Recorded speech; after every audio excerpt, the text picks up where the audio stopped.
के 12:30 बज रहे थे। कोल्हापुर में धाराशिव जाने वाली सीनियर कॉलेज के छात्रों की बस जंगल के रास्ते से गुजर रही थी। ट्रिप खत्म करके वे वापस धाराशिव आ रहे थे। दिन भर मौज मस्ती करने की वजह से सभी छात्र थक कर सो गए थे। दरवाजे की सीट के पास विकास सर और सुशील सर खर्राटे ले रहे थे। बस ड्राइवर विजय मामा भी नींद में बस चला रहे थे। उनके बगल वाली सीट पर प्यून पांडु मामा बैठे हुए थे कि तभी बस के सामने जंगली सुअरों का झुंड आया। विजय मामा ने बस जंगल में रोक दी। कुछ देर में जब रास्ता खाली हुआ तो बस फिर से चलने लगी। कुछ ही देर में विकास सर के पीछे ही दूसरी सीट पर बैठा श्याम नींद से जाग गया। श्याम की उम्र 21 साल थी। पढ़ाई में बहुत तेज था, लेकिन हमेशा अकेला रहने वाला। ना किसी से बनती थी, ना ही उसका कोई दोस्त था। वो दूसरी सीट पर अकेला बैठा हुआ था। सर, टॉयलेट जाना है। सर ने आधी आंखें खोलकर खिड़की से बाहर देखा। बस अभी भी जंगल में ही थी। थोड़ी देर बैठ जाओ, जब जंगल खत्म होगा तो मुझे उठा दो, मैं बस रोक दूंगा। वे बोले और फिर आंखें बंद कर सो गए। श्याम बस की खिड़की से बाहर देखने लगा और जंगल खत्म होने का इंतजार करने लगा। कुछ ही देर में जंगल खत्म हुआ और बस वीरान जगह पर आ गई। उसने विकास सर को जगा दिया और उन्होंने ड्राइवर से बस को रोकने के लिए कहा। जैसे ही बस रुकी, विकास सर बोले, किसी को टॉयलेट होना है तो अभी उतर जाओ, वरना बस सीधे धाराशिव जाकर ही रुकेगी। आवाज सुनकर पिछली सीट पर बैठा श्रीकांत नींद से जाग गया। विकास सर टॉर्च लेकर पहले बस से बाहर उतर गए। उनके पीछे पीछे श्याम और श्रीकांत भी उतरे और वो दोनों अलग अलग झाड़ी के पीछे टॉयलेट करने गए। श्याम टॉयलेट करके वापस आया, लेकिन श्रीकांत अभी भी नहीं आया था कि तभी श्रीकांत जोर से चिल्लाया। उसकी आवाज सुनकर विकास सर और श्याम उसकी ओर भागे, लेकिन तभी श्रीकांत झाड़ी से बाहर आया। क्या हुआ, क्यों चिल्लाए थे? कुछ नहीं सर, चप्पल से होकर कांटा पैर में चुभा। उसकी आवाज सुनकर ड्राइवर और प्यून भी नीचे उतरे थे। वो सब बस में वापस चढ़ने ही वाले थे कि तभी एक बाइक बस के सामने आकर रुक गई। अरे भाई साहब, यहाँ के नहीं हो क्या? क्या आपको पता नहीं कि इस रास्ते पर लोगों को हमेशा चकवा लगता है? बाइक चलाने वाला बोला। चकवा नाम सुनकर विकास सर बोले, हाँ पता है, हम बस निकल ही रहे हैं। और वो सब बस में बैठ गए। सर, वो आदमी किस चकवे के बारे में बात कर रहा था? प्यून ने अगली सीट से ही मुड़कर विकास सर से पूछा। हिंदी में चकवा मतलब छलावा, छलावा मतलब भूत। कहते हैं जो लोग रात में सफर करते हुए मरते हैं, उनकी आत्मा छलावा बन जाती है। छलावा रात को सफर करते हुए यात्रियों को पकड़ लेता है और उन्हें अपने गंतव्य स्थल तक पहुंचने ही नहीं देता। वो बस उन्हें उसी जगह पर घुमाते रहता है। कितना भी भाग लो या फिर गाड़ी तेज भगाओ, आप उसी जगह पर पहुंच जाओगे जहाँ आपको छलावा ने पकड़ लिया था। या फिर वो लोग रास्ते से भटक जाएंगे और उस जगह पहुंच जाएंगे जहाँ पर छलावा उन्हें ले जाना चाहता है, विकास सर ने बताया। इसके बाद ड्राइवर बोला, और यात्री रात भर उसी जगह पर बार बार घूमते हैं। वो तब तक रास्ता भटकते हैं जब तक सूरज ना उगे। जैसे ही सूरज उगता है, उनकी ताकत कम हो जाती है। मेरे कुछ ड्राइवर दोस्त हैं, उनको भी छलावे ने पकड़ लिया था। कहते हैं छलावा बस उन्हीं यात्रियों को पकड़ता है जो थके हुए होते हैं, क्योंकि उन पर हावी होना बहुत आसान होता है ना। फिर तो छलावा बहुत ही खतरनाक है। प्यून घबराते हुए बोला, अरे कुछ खतरनाक नहीं है, यह सब अंधविश्वास है। ड्राइवर जब थक जाता है तो रात में उसे रास्ता समझना मुश्किल हो जाता है, इसलिए उसे भ्रम हो जाते हैं और वो रास्ता भटकता है। इसे ही अनपढ़ लोगों ने भूत यानी चकवा या छलावा का नाम दिया है, विकास सर बोले। ये सभी बातें श्याम और श्रीकांत सुन रहे थे। नहीं सर, छलावे होते हैं और कुछ छलावे तो जानलेवा भी होते हैं। मेरे दादाजी को छलावे ने इतना परेशान किया था कि मरते मरते बचे थे। रात को जितने भी एक्सीडेंट होते हैं, उनमें से कुछ न कुछ एक्सीडेंट छलावे के कारण ही होते हैं। वो रात के बेरहम शिकार होते हैं। यात्रियों की थकान और डर ही उनकी ताकत होती है। शिकारियों की तरह ही भी यात्रियों को डराते हैं, भगाते हैं और उनकी जान लेकर उनका शिकार करते हैं। हमें बस इतना पता चलता है कि कार एक्सीडेंट में उनकी मौत हो गई है, लेकिन मौत का कारण छलावा ही होता है सर। श्याम ने डरावनी आवाज में कहा। सर, इसका कुछ मत सुनो, इसकी बुआ राइटर है, उन्हीं से सुनी होंगी ये बातें। और राइटर लोगों का तो काम ही होता है बातें बनाना, उसी से तो उनका घर चलता है। पिछली सीट पर बैठे श्रीकांत ने कहा। श्रीकांत, चुप हो जाओ और सो जाओ, उन्होंने डांटते हुए कहा। और उसके बाद सभी लोगों ने आंखें बंद कर ली और सो गए। कुछ समय बीता। श्याम अभी भी जाग रहा था और खिड़की से बाहर देख रहा था। बस किसी जंगल के बीचों बीच से गुजर रही थी कि तभी उसने देखा कि रास्ते के किनारे एक बंद पड़ी चाय की टपरी है। लेकिन ये चाय की टपरी तो मैंने पीछे भी पहले वाले जंगल में देखी थी, वो मन ही मन बोला और खिड़की के बाहर देखने लगा। तब उसे पता चला कि वो तो वही जंगल है जो वीरान जगह से पहले आया था। वो भागते हुए ड्राइवर के पास गया। विजय मामा नींद में बस चला रहे थे, बीच बीच में आंखें झपका रहे थे। विजय मामा, बस कौन से जंगल में है? होगी किसी जंगल में। रास्ते में जंगल कम है क्या? नहीं मामा, हम वापस उसी जंगल में पहुंच गए हैं जहाँ पर बस के सामने जंगली सुअर आ गए थे। नहीं बेटा, तुम्हें कुछ तो गलत फहमी हो रही है। वो जंगल तो कब का पीछे छूट गया है ना। उनकी बहस सुनकर विकास सर नींद से जाग गए। क्या हुआ श्याम? सर, हमें छलावा लग चुका है, उसने हमें पकड़ लिया है, क्योंकि बस वापस उसी जंगल में आई है जहाँ से पहले गुजरी थी। लेकिन विकास सर भी ड्राइवर की तरह उस पर विश्वास नहीं कर रहे थे। सर, अगर आपको मेरी बात पर यकीन नहीं हो रहा है तो बाहर देखो, अभी कुछ देर रास्ते के किनारे एक ट्रक दिखाई देगा जो एक्सीडेंट में पलटी हो चुका है। और कुछ ही देर में रास्ते के किनारे सभी को पलटी हुई ट्रक दिखाई दी। ये देखकर सभी हैरान हो गए थे। ड्राइवर ने भी मान लिया कि श्याम सच बोल रहा है कि तभी जंगल खत्म हो गया और बस वही सुनसान वीरान जगह पर पहुंच गई जहां पर वो कुछ देर पहले टॉयलेट करने के लिए रोक दी गई थी। ये देखकर सभी की आंखें फटी की फटी रह गई थी। विकास सर की तो बत्ती ही गोल हो गई थी। श्रीकांत पिछली सीट से आगे आ चुका था। सबके चेहरे का रंग उड़ गया था। बस अभी भी रास्ते पर चल रही थी कि तभी वो फिर से वापस वही जंगल में पहुंच गई। वो सभी जान गए कि उन्हें छलावा ने पकड़ लिया है। ड्राइवर कोई दूसरा रास्ता मिलता है या नहीं ये देख रहा था, लेकिन फिर भी बस वापस उसी जंगल में आ जाती थी। ऐसा लग रहा था कि मानो पूरी दुनिया में बस वही एक रास्ता है जो घूम फिर कर उसी जंगल में ले आता है। सर, अब इस छलावे से कैसे निकले? मैंने सुना है कि छलावे से बाहर तभी निकल सकते हैं जब सुबह हो जाए। इसका मतलब हमें रात भर इसी सड़क से गुजरना होगा, जंगल से वीराने में और वीराने से जंगल में। क्यों ना हम सुबह होने का इंतजार करते हुए उसी वीरान जगह पर रुक जाए। ड्राइवर बस चलाते हुए बोला, लेकिन शायद मैंने सुना है कि छलावे में रुकना ठीक बात नहीं है। नहीं सर, मेरी बुआ ने बताया था कि अगर सेफ जगह मिल जाए तो रुकने में कोई परेशानी नहीं है। बस इतना ही बताया तुम्हें, और कोई तरीका नहीं है क्या? है, लेकिन वो अभी के लिए नहीं है। और वैसे भी अगर जिस छलावे ने हमें पकड़ा है अगर वो कमजोर हुआ तो उसकी शक्तियाँ कुछ ही देर में कमजोर हो जाएंगी और हम छलावे से छूट जाएंगे। फिर वो छलावा हमें नहीं पकड़ सकता। इन सभी की बातें सुनकर सोए हुए सुशील सर जाग गए। अरे क्या हुआ? क्या मेरा बोल रहा हूँ? सुशील सर उबासी लेते हुए बोले। तभी सभी ने उन्हें घटी हुई घटना बता दी। यह सुनकर सुशील सर के तो मानो होश ही उड़ गए, लेकिन तभी ड्राइवर जोर से चिल्लाया, सर, आगे एक गाँव आया है। यह सुनकर सभी लोग ड्राइवर की तरफ भागे। तब उन्हें रास्ते के किनारे एक बोर्ड दिखाई दिया जिस पर लिखा था, बोरगांव में आपका स्वागत है। यह देख सुशील सर जोर से चिल्लाए, ये तो मेरा गाँव है, लेकिन हम यहाँ इतने जल्दी कैसे पहुँचे? हमें तो कोल्हापुर से निकले मुश्किल से 2 घंटे हो गए हैं और मेरा गांव कोल्हापुर से 6-7 घंटे की दूरी पर। ये आपका गांव नहीं है सर, छलावा है। आपके मुंह से बोरगांव का नाम सुनकर छलावा हमें बोरगांव दिखाकर गुमराह कर रहा है। लेकिन अच्छा हुआ बोरगांव आ गया। मुझे लगता है कि हमें यहाँ पर सुरक्षित जगह ढूंढकर छिप जाना चाहिए। और सुशील सर के घर से ज्यादा सुरक्षित किसका घर हो सकता है? लेकिन सर, छलावे में एक जगह पर रुकना खतरे से खाली नहीं है और छलावा खुद में ही खतरा है। वो खुद में सुरक्षित जगह कैसे रख सकता है? तुझे मेरे से ज्यादा पता है क्या? बचपन से मैं भूतों के बारे में सुनते और पढ़ते आया हूँ। तो तय रहा। विजय मामा, बस सुशील सर के घर की तरफ ले चलो। सुशील सर ने ड्राइवर को अपने घर का रास्ता दिखाया, लेकिन तभी उन्हें उनके गली में लोगों की भीड़ दिखाई दी। बस आगे नहीं जा सकती थी, इसलिए उन्होंने बस दूर ही खड़ी कर दी। भीड़ में खड़े लोग जोर जोर से रो रहे थे और भीड़ का रुख सुशील सर के घर की तरफ ही था। भीड़ की रोने की आवाज सुनकर वे सभी लोग डर गए। सुशील सर बस से उतरे और भीड़ में घुस गए। उनके पीछे पीछे सभी भीड़ में घुस गए। वह सभी भीड़ को चीरते हुए सुशील सर के घर के सामने जा पहुंचे और आगे का नजारा देख उनकी रूह कांप उठी, क्योंकि जमीन पर खून से लथपथ 4 लाशें पड़ी हुई थी और वो लाशें थी सुशील सर के बीवी बच्चे की और उनके माता पिता की।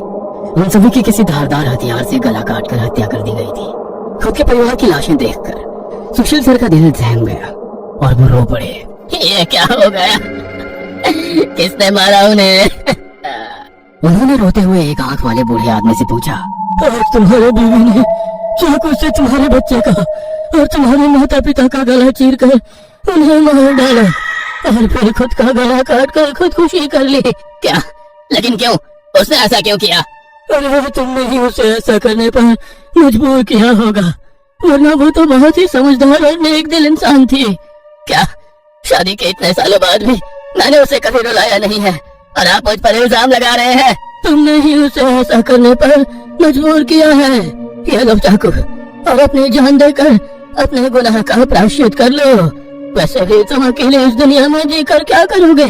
खुद की जान दे दो, वरना उनकी आत्मा को कभी शांति नहीं मिलेगी। न जाने सुशील सर को क्या हुआ, वो उस आदमी की बातों में आ गए। ऐसा लग रहा था कि वो उसकी बातों से वश में आ गए थे। उन्होंने वो चाकू अपने हाथ में लिया और रोते हुए बोले, हाँ, मैं प्रायश्चित करूंगा, मैं अपनी जान दूंगा। वैसे पास खड़े ड्राइवर ने उन्हें रोका। अरे सर, ये आप क्या कर रहे हो? ये सब छलावा है, आपका परिवार नहीं है। आपका परिवार घर पर सुरक्षित है। तभी एक आंख वाला आदमी बोला, तूने अगर एक लफ्ज भी आगे कहा तो तुम्हें पकड़कर गांव के बीचों बीच सूली पे चढ़वा देंगे। ये सुनकर ड्राइवर डर गया और चुप बैठ गया। सुशील सर ने जमीन पर बैठकर चाकू की धार अपने गले पर रखी। सर, ऐसा मत करिए, ये सब कुछ छलावा है, इसके चंगुल में मत फंसिए सर। लेकिन फिर भी सर होश में नहीं आ रहे थे, इसलिए प्यून ने गुस्से में आकर उनको चांटा मारा। तब जाकर वो होश में आ गए और उन्होंने चाकू नीचे फेंक दिया। ये देख एक आंख वाला आदमी गुस्सा हो गया। भाइयों, इन लोगों को भीड़ से बाहर निकाल दो, इन्हें हम बाद में देखेंगे, पहले इस सुशील के बच्चे को पकड़ लो। ये सुनकर भीड़ में खड़े लोगों ने सभी को भीड़ से बाहर कर दिया। श्रीकांत, विकास सर, प्यून और ड्राइवर भीड़ के अंदर घुसने की कोशिश कर रहे थे, लेकिन अंदर घुस नहीं पा रहे थे। सुशील सर के हाथ पैर बांधकर उन्हें जमीन पर बिठाया गया। सुशील सर अपनी जान की भीख मांग रहे थे। मुझे कोई बचाओ, विकास सर, पांडु मामा, मुझे प्लीज बचाओ, मुझे बचाओ, वो चिल्ला रहे थे कि तभी एक आंख वाले आदमी ने चाकू से सुशील सर का गला काटा और उनका सर धड़ से अलग कर दिया। उसने उनका सर हाथ में पकड़ा और भीड़ के बाहर हवा में फेंक दिया। वो सीधे श्रीकांत और श्याम के सामने आ गिरा। वो दोनों चीखे।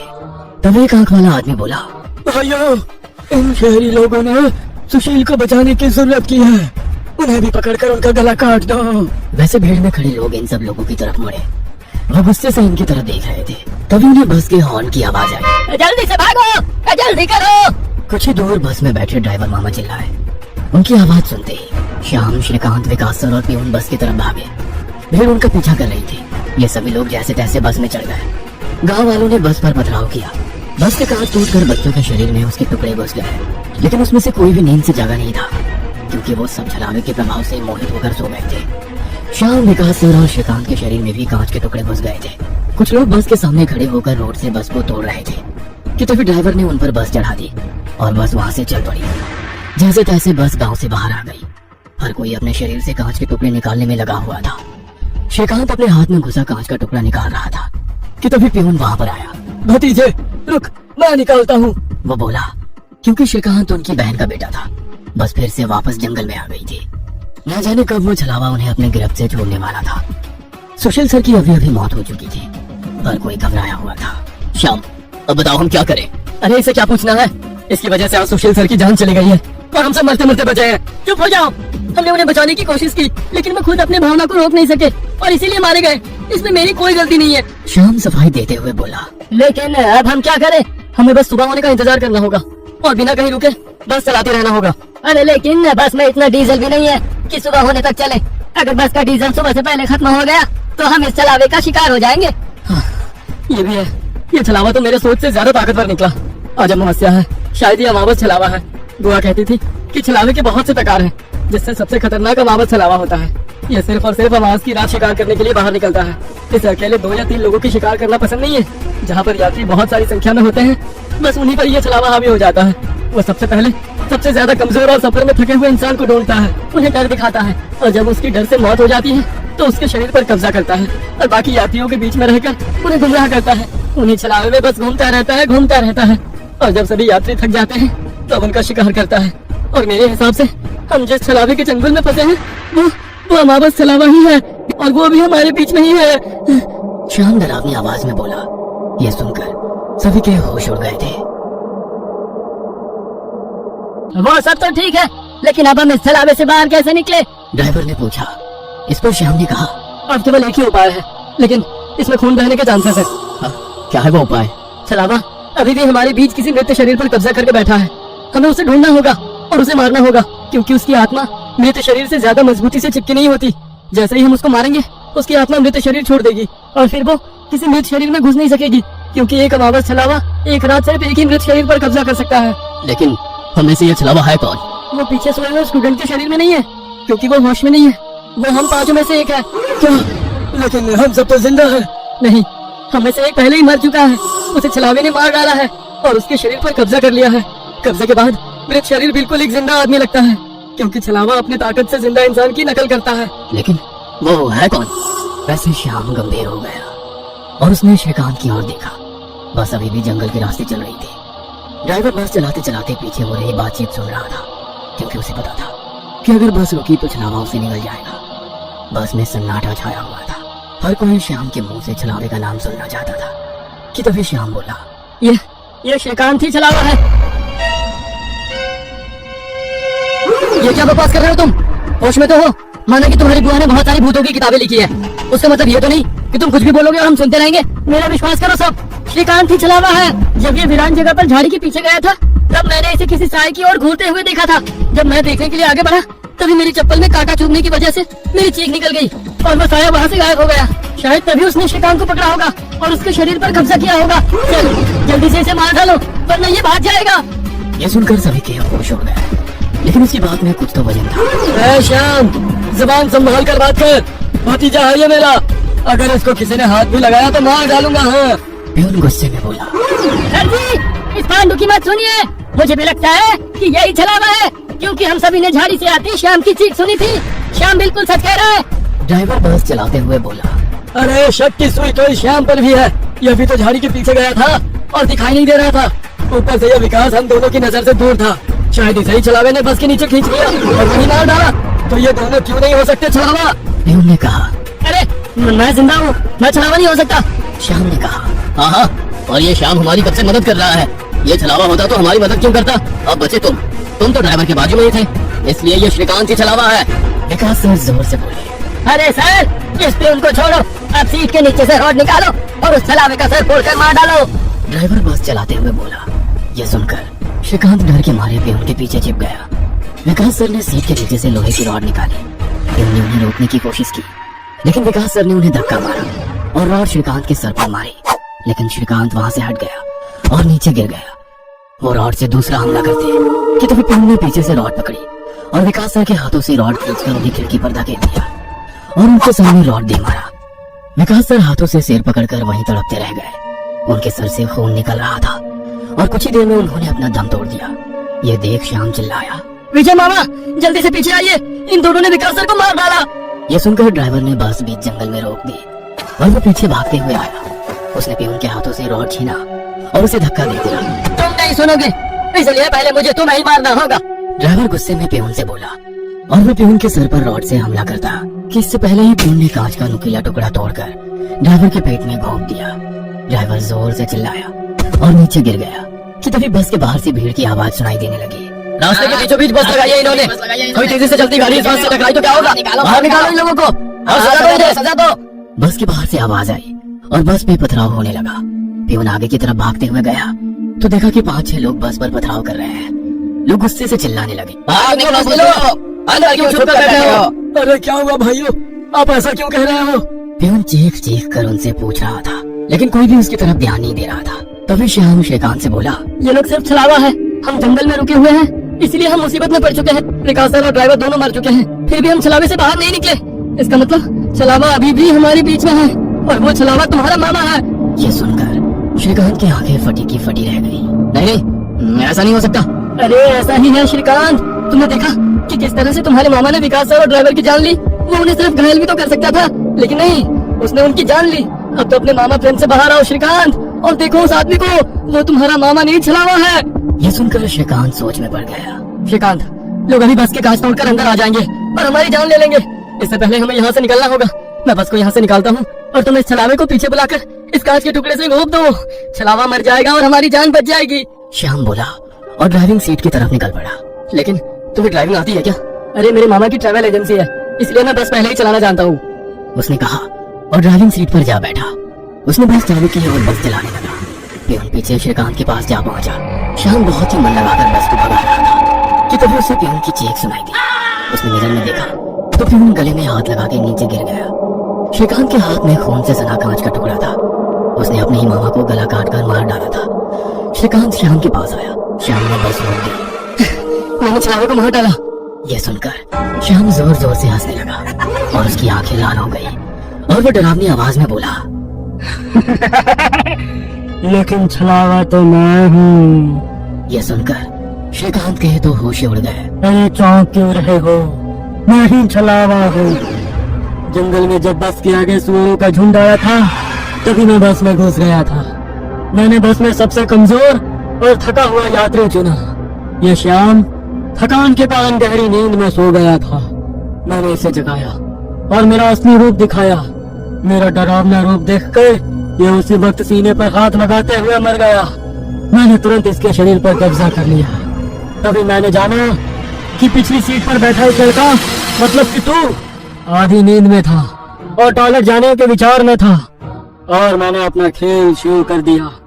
मैंने बस में बैठे सभी को छलावे की कहानी सुनाकर डरा दिया, क्योंकि डर ही मेरा सबसे बड़ा हथियार है। मैंने जानबूझकर तुम सबको गुमराह किया और सुशील सर के गांव ले गया और तुम्हें छलावे में रुकने के लिए मजबूर किया और सुशील सर की जान ली। मैंने ही विकास सर, तेरा मामा और ड्राइवर को एक दूसरे से लड़ाया ताकि वो आपस में लड़ कर मर सके, और आखिर में मैंने तुम्हारे हाथों से ही तुम्हारे मामा का खून करवाया। ऐसा कहकर वो हंसने लगा। यही मेरा खेल यानी कि शिकार थी।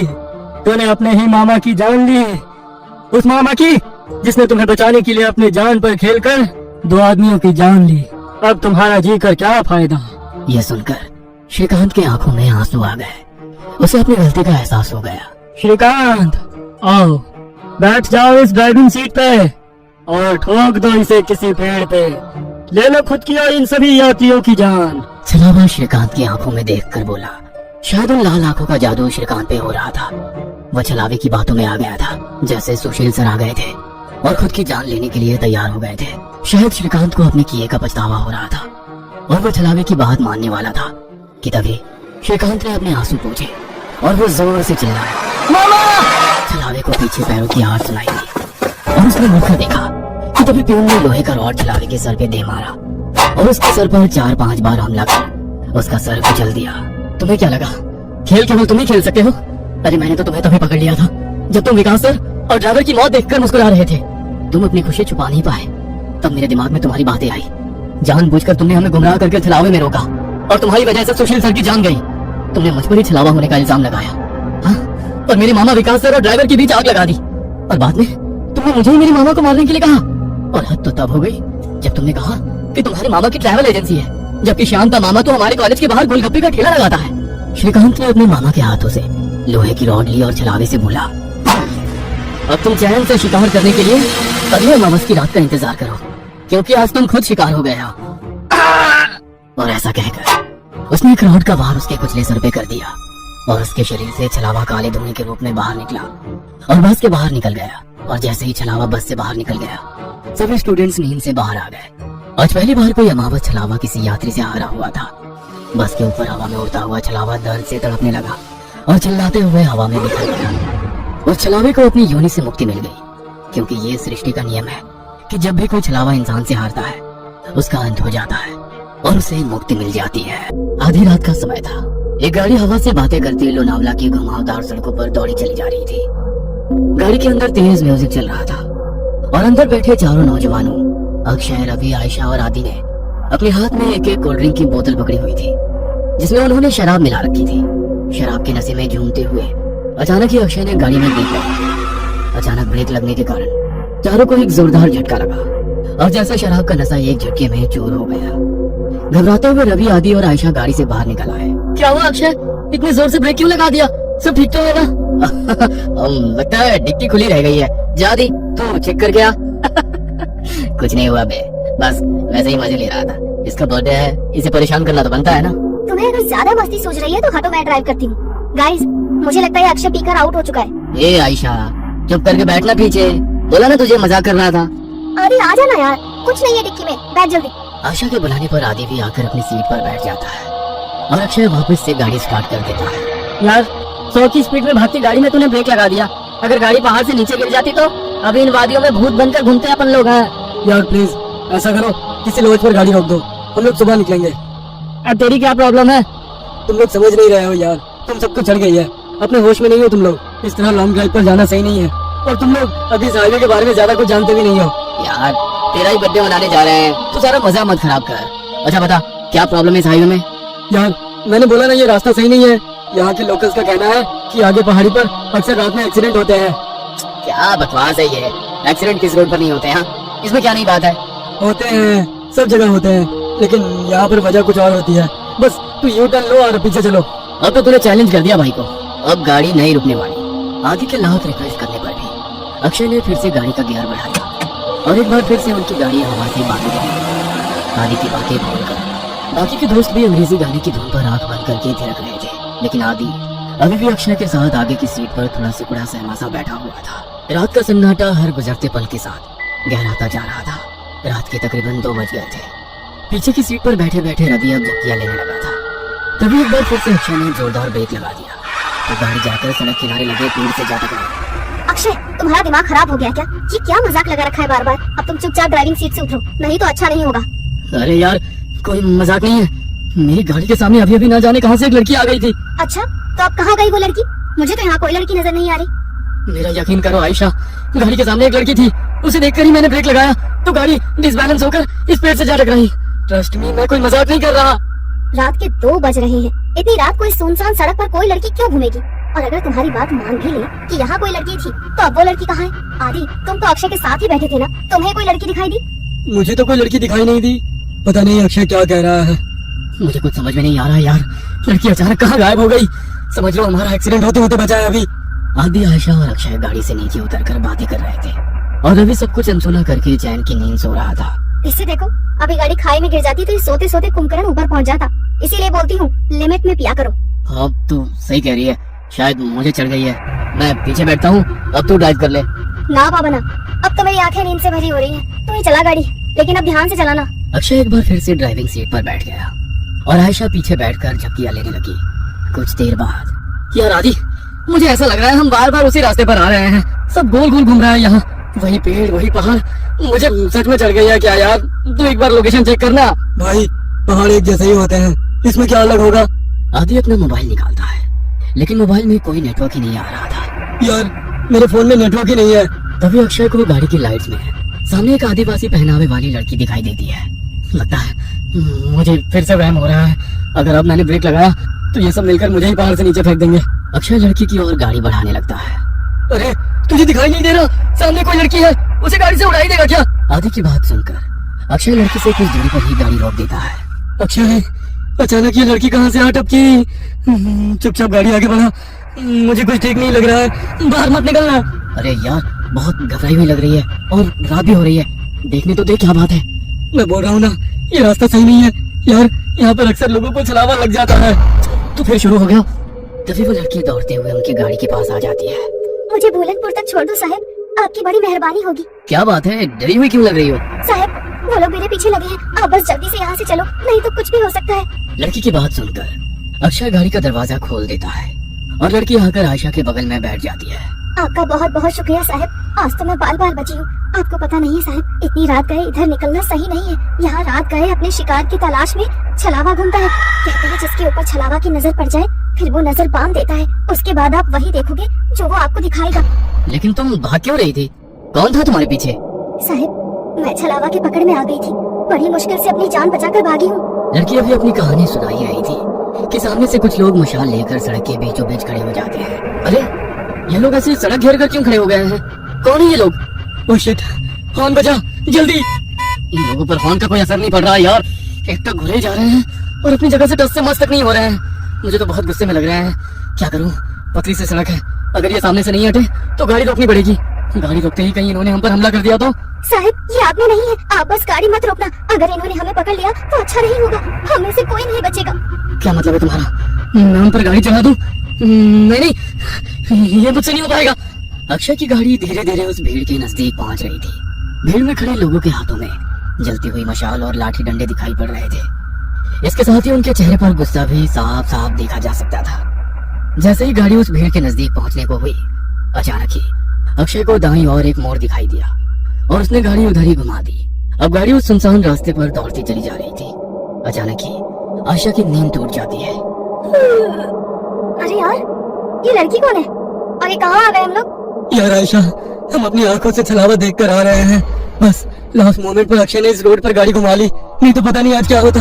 मुझे तो अभी तक सोच सोच कर ही घबराहट हो रही है। ये सब हमारे साथ क्या हो रहा है, मुझे कुछ समझ नहीं आ रहा। हम लोग अभी एग्जैक्टली है कहाँ, कुछ पता है? आयशा के इतना कहते ही अक्षय को सड़क पर एक बोर्ड दिखाई देता है। ये देख, सामने बोर्ड पर लिखा है लोनावला 60 किलोमीटर। लो, हम तो बस 1 घंटे में लोनावला पहुंचने वाले हैं। लेकिन लोनावला पहुंचने में तो 8 घंटे लगते हैं ना, इतनी जल्दी हम लोग लोनावला कैसे पहुंच सकते हैं? आखिर ये कौन सा रोड है जो इतनी जल्दी वहाँ पहुंचा रहा है? वेट वेट वेट, मुझे ऐसा क्यों लग रहा है कि हमारी ये ट्रिप कुछ अनयूजुअल सी हो गई है। रवि सोए ही जा रहा है, इतना कुछ हो गया लेकिन इसकी नींद ही नहीं खुल रही है। आधी रात को तुम्हें ये लड़की मिल जाती है, फिर ये पता नहीं कौन सा नया रास्ता मिल जाता है, और अब तुम कह रहे हो लोनावला बस 60 किलोमीटर बचा है। आई कांट बिलीव इट, कुछ तो गड़बड़ हो रही है हमारे साथ। क्या यार आयशा, तू तो मजे से नींद में झपकियां ले रही थी ना। अगर तूने वो मशाल और हथियार वाले लोग देखे होते तो तुझे भी यकीन हो जाता। अक्षय ने जो उस मोमेंट पर किया वो सही किया, कुछ अनयूजुअल नहीं है। मैं अक्षय को गलत नहीं बता रही हूँ, लेकिन मुझे यकीन नहीं है कि ये रास्ता सही है। आयशा, आदि और अक्षय के बीच बहस चल रही थी कि उन्हें सड़क के किनारे एक ढाबा दिखाई देता है। चलो इस ढाबे पर उतरकर पता करते हैं कि ये रास्ता कहाँ जाता है। नहीं नहीं साहब, मैं गाड़ी से नीचे नहीं उतरूंगी, आप लोग जाइए, मैं ये ठीक हूँ। मुझे बहुत डर लग रहा है। मुझे भी लगता है कि हमें यहाँ पर नहीं उतरना चाहिए। जहाँ तक मुझे पता है इस पहाड़ी रास्ते पर कोई ढाबा नहीं है, फिर ये ढाबा अचानक कहाँ से आ गया? अरे यार चलो ना, तुम लोग हर काम बिगाड़ते क्यों रहते हो? कुछ खाने को मिल जाए तो ले लेंगे, फ्रेश भी हो लेंगे। ये रवि तो उठ ही नहीं रहा है, इसके लिए भी कुछ पैक करा लेंगे। आदि और अक्षय के कई बार समझाने पर भी आयशा और वो लड़की गाड़ी से उतरने के लिए तैयार नहीं हुई, इसलिए वो दोनों ही ढाबे के अंदर पहुंच जाते हैं। वहां पहुंचकर अक्षय सिगरेट सुलगा लेता है। आदि, सिगरेट पिएगा? दूर रख इसे, पहले ही शराब पी रखी है, ऊपर से ये सिगरेट। पागल मत बन अक्षय, तुझे गाड़ी भी चलानी है। अरे वो तो कब की उतर गई भाई। कोई है? अरे भाई कुछ मिलेगा खाने के लिए? अक्षय के कहीं बाहर आवाज लगाने पर एक रहस्यमय सा दिखने वाला आदमी अंदर से बाहर आता है। कुछ खाने के लिए है? अक्षय की बात सुनकर वो आदमी एक प्लेट में दाल चावल निकालकर उसकी ओर बढ़ा देता है। छी, ये कैसे खाना है? इसमें तो कीड़े रेंग रहे हैं। खाओ चुपचाप, हम भी कई दिनों से भूखे हैं। अब तुम आ गए हो, अब हमारी भूख भी मिट जाएगी। उस आदमी की रहस्यमयी बातें सुनकर अक्षय बहुत घबरा जाता है। अक्षय उस आदमी को धक्का देकर वहाँ से भागते हुए गाड़ी की तरफ आ जाता है। आदि चल यहाँ से, ये आदमी मुझे कुछ ठीक नहीं लग रहा है, यहाँ रुकना सही नहीं है। कहाँ तक भागोगे?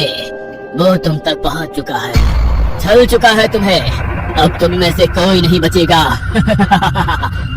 इतना कहकर वो आदमी वहाँ से गायब हो जाता है। अक्षय और आदि हाँफते हुए वापस गाड़ी में आकर बैठ जाते हैं। गाड़ी में बैठ आदि, हम अभी भी चलाओगे। और उस आदमी ने अभी अभी हमसे कहा कि वो हम तक पहुंचकर हमें चल चुका है। इसका मतलब कहीं ये तो नहीं कि चलावा हमें से ही कोई एक हो? अबे क्या बकवास कर रहा है? क्या नई कहानियां बना रहा है अब तू? अरे तू तो पूरे रास्ते सो रहा था ना, तुझे नहीं पता हमारे साथ क्या क्या हुआ है? तो चुप रहे, ये ढाबा भी एक छलावा ही था।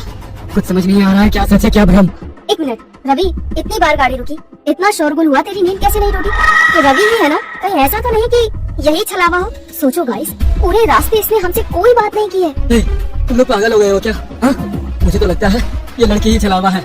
आधी रात को सड़कों पर लड़कियां नहीं प्रेत घूमती है।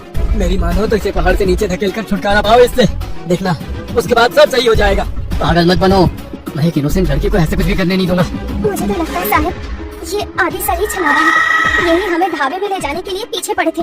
ये सब इनकी ही चाल है। अरे बात करो तुम सबके साथ, ये क्या तमाशा शुरू कर दिया? तुम चुप करो, अब मैं अभी मरना नहीं चाहती। सबसे पहले तो मैं इस लड़की का काम तमाम करूंगी। मुझे भी लगता है कि ये लड़की ही गड़बड़ है। आशा अपने बगल में बैठी उस आदिवासी लड़की का गला दबाने लगती है। आशा को उस लड़की का गला दबाते देखकर अक्षय गाड़ी रोक देता है और उसे बचाने की कोशिश करने लगता है। इस लड़की के लिए मैं अपने दोस्तों की जान खतरे में नहीं पड़ने दूंगा। तभी रवि गाड़ी में रखी लोहे की रॉड उठाकर उस लड़की के सर पे दे मारता है। ये क्या कर दिया तूने? बस खत्म हो गई प्रॉब्लम। इसकी बॉडी को गाड़ी से बाहर फेंको और आगे बढ़ो। लड़की को मारने के बाद वे लोग उसकी बॉडी को गाड़ी से नीचे उतार रहे होते हैं कि तभी दूसरी ओर से कुछ गांव वाले मशाल लेकर उनकी ओर दौड़ते दिखाई पड़ते हैं। ये तो वही लोग हैं ना जिसे ये लड़की छलावा बोल रही थी। इसका मतलब छलावा अभी भी हमारे आसपास ही है। जल्दी चलो यहाँ से। वे चारों घबरा कर फिर से गाड़ी में बैठ जाते हैं। देखो सुबह होने में बस एक ही घंटा बाकी है। हमारे बीच जो भी छलावा है वो अगले 1 घंटे में हम सबको अपने साथ ले जाएगा। हमें उसके बारे में पता लगाकर उसे खत्म करना होगा, नहीं तो हम में से कोई नहीं बचेगा। काम डाउन, ये जो कुछ भी है इसने हमारी सोचने की शक्ति को खत्म कर दिया है। हम लोग एक भ्रम में हैं, क्या सच है क्या झूठ कुछ भी समझ नहीं आ रहा है। वो हमें इमोशनली ब्रेक कर रहा है ताकि हम पर काबू कर सके। तू अपना प्रवचन अपने पास रख, मैं तुम तीनों को ही खत्म कर दूंगा। तो छलावा के बचने का कोई चांस भी नहीं रहेगा। तो मुझे भी मार देगा रवि? तू तो मुझसे प्यार करता था ना। शट अप, मुझे यहाँ से जिंदा अपने घर जाना है बस। इससे पहले कि रवि आयशा को मारता, आयशा अपने गले में पहने हुए स्कार्फ से रवि का गला घोटने लगती है। तू ही है वो राक्षस, तुझे ही खत्म कर देती हूँ, सारी प्रॉब्लम खत्म हो जाएगी। आयशा और रवि के बीच होती हाथापाई को देखकर अक्षय अचानक से अपनी सीट के पास रखी बियर की बोतल को आदि के सर पर दे मारता है। उस फूटी हुई बोतल से ही अक्षय आदि के ऊपर एक के बाद एक कई सारे वार कर देता है। अक्षय के आदि पर हमला कर देने से अचानक ही आदि का चेहरा बदलने लगता है और वो खौफनाक चेहरे वाले प्रिंस में बदल जाता है। आदि का चेहरा बिल्कुल काला हो गया था और उसके बदन पर कपड़े भी पुराने और फटे दिखाई दे रहे थे। हैरानी से अक्षय की ओर घूरते हुए वो जोर से चिल्लाया, नहीं, ये नहीं हो सकता। आज तक मेरे भ्रम जाल से निकलकर कोई बाहर नहीं आ पाया है। तुझे कैसे पता चला कि मैं ही छलावा हूँ? पिछले काफी देर से मैं आज रात की सारी घटनाओं की कड़ी आपस में जोड़ने की कोशिश कर रहा था। तुझे पहले ही पता था कि हम तेरा बर्थडे मनाने लोनावला जा रहे हैं। घर से तो तू खुशी खुशी हमारे साथ आ गया था, लेकिन जैसे ही ये पहाड़ी हाईवे स्टार्ट हुआ तू कुछ अजीब सा व्यवहार करने लगा। पहले तूने कई बार मुझे यू टर्न लेने को कहा, जबकि तू जानता था उस रोड पर आगे 10 किलोमीटर तक कोई यू टर्न नहीं है। इसके बाद उस लड़की को लिफ्ट देने से मना करना, अचानक से चलावे की कहानी सुनाने लगना, जबकि तू तो इन बातों को कभी मानता ही नहीं है। वो गाँव की लड़की ठीक कह रही थी, तू ही मुझे जानबूझकर उस ढाबे में ले गया था, लेकिन मैं वहाँ से बचकर किसी तरह निकल आया। मेरे सिगरेट के लिए पूछने पर तूने मेरा हाथ जब झटका वो मुझे बहुत अजीब लगा था। और सबसे जरूरी बात, फिर अभी तो पूरे रास्ते गाड़ी से उतरा ही नहीं था, इसीलिए जब आयशा रवि को मारने लगी तो मैंने तेरी तरफ नजर घुमाकर देखा। तू अपनी सीट पर बैठा बड़े आराम से मुस्कुरा रहा था। कोई दोस्त अपने दोस्त को ऐसी हालत में देखकर हंस नहीं सकता। मैं समझ गया कि छलावा तो ही है और कोई नहीं। मूर्ख हो तुम सब। मैंने तुम्हें समझने के लिए कितने मौके दिए, लेकिन तुम मूर्ख थे, मूर्ख ही रहे। मैंने तुम्हें बताया था छलावा जो चाहेगा तुम बस वही देखोगे। मैंने तुम लोगों की नजर और दिमाग को बांध रखा था। गाँव के लोग उस लड़की को नहीं, मुझे पकड़ने के लिए तुम्हारा पीछा कर रहे थे, इसलिए मैंने तुमसे कहा कि गाड़ी मत रोकना। मैंने ही तुम्हें वो ढाबा दिखाया ताकि तुम सब वहाँ नीचे उतर जाओ और मैं अपना शिकार कर लूं। लेकिन ये आयशा बहुत चालाक है, इसने गाड़ी से उतरने से मना कर दिया था, इसलिए मैं वहाँ शिकार करने से चूक गया। बस कुछ देर की बात और थी, इस रवि के मरते ही तुम दोनों एक दूसरे की जान के दुश्मन बन जाते और एक दूसरे को मार डालते हैं और मेरी जीत हो जाती। अगर ये आदि नहीं है तो हमारा आदि कहाँ है? तुम्हारा आदि तो उसी जगह मेरा शिकार बन गया था, जब पहली बार तुम सब गाड़ी से उतरकर इस अक्षय से झगड़ा कर रहे थे और वो गाड़ी की डिक्की चेक कर रहा था। अक्षय मार इसको, छोड़ना मत। उसने हमारे आदि को मार डाला, मैं इसे नहीं छोड़ूंगी। सुबह के 4 बज चुके हैं, अब तुम लोग मेरा कुछ नहीं बिगाड़ सकते। इतना कहकर वो छलावा वहाँ से गायब हो जाता है। जन्मदिन के दिन ही अपने दोस्त को खोने के गम ने उन सबको तोड़ कर रख दिया था। उस रात छलावे से उनकी जान तो बच गई थी, लेकिन अपने दोस्त को खोने का गम जीवन भर उनके सीने पर बोझ बनकर उन्हें सालता रहा।